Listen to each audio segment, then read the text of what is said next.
সারা রাজ্যের পাশাপাশি দক্ষিণ দিনাজপুরের প্রতিনামে শুরু হলো চতুর্থ শ্রেণীর ছাত্রছাত্রীদের বৃত্তি পরীক্ষা। সকাল 7টার অনেক আগে থেকে প্রতিরাম প্রণবানন্দ বিদ্যাপীঠে ছোট শিশুরা ভিড় করতে থাকে। উৎসুক হয়ে আমরাও বিদ্যালয়ে গিয়ে জানতে পারি শিশুদের বৃত্তি পরীক্ষা হবে আজ।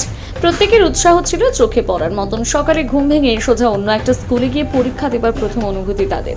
আমরা গিয়ে জানতে পারি 7:15 থেকে 9:45 পর্যন্ত 5 দিন ধরেই পরীক্ষা চলবে। 12 কিলোমিটার দূর থেকে আসা বাউল প্রণবানন্দ বিদ্যাপীঠ স্কুলের হেড দিদিমণি চন্দনা দেবনাথ জানিয়েছেন, খুব চেষ্টা করে পরীক্ষাটি শিশুরা অনেক দূর দূরান্ত থেকে এসে নিজেদের পড়াশোনার মূল্যায়ন যাচাই করতে চাইছে। এখনকার পরীক্ষা ব্যবস্থায় পাশ ফেল নেই, শিশুরা বছরের শেষে জানতেই পারে না কতটা শিখলাম। তাই চতুর্থ শ্রেণীর এই বৃত্তি পরীক্ষা অত্যন্ত মূল্যবান। পরীক্ষা দিতে আসা ঝাপুরসি বিদ্যালয়ের এক ছাত্রী নিতা রায় কি বলেছে শোনাবো।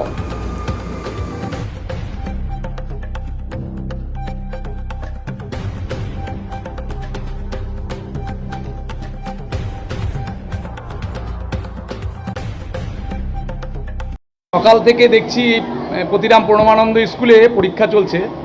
তো আপনি কোন স্কুলে দিদিমণি? আমি বাউল প্রণবানন্দ বিদ্যাপীঠের প্রধান শিক্ষিকা। তো আপনার স্কুলের বাচ্চারাও পরীক্ষা দিতে এসছে? হ্যাঁ, আমার স্কুলের বাচ্চারাও পরীক্ষা। তো এত দূর থেকে পরীক্ষা দিতে এসছে, এই পূজার আবহাওয়াতে এখনো চলছে, তো আপনারা কি মনে করছেন এই পরীক্ষাটাকে?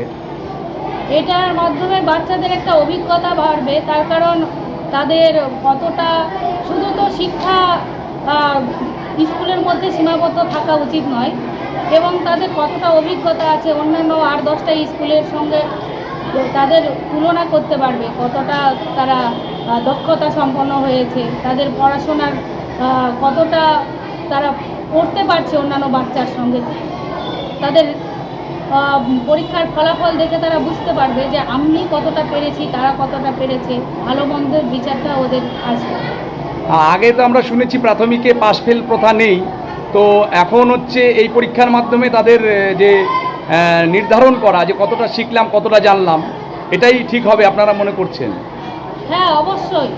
মূল্যায়নে যদি পাশ ফেল নাই থাকে তাহলে মূল্যায়ন কেন?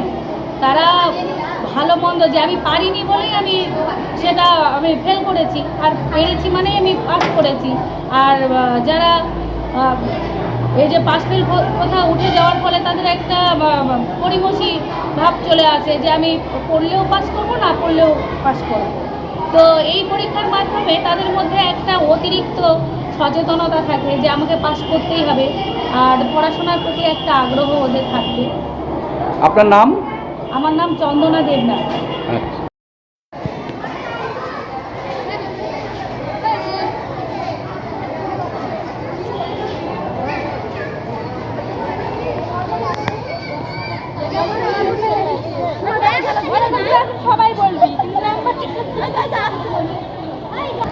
আজকে এই স্কুলে এসে কি পরীক্ষা হলো তোমাদের?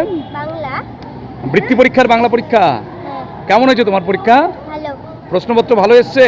হ্যাঁ। সব প্রশ্নের উত্তর দিতে পেরেছো?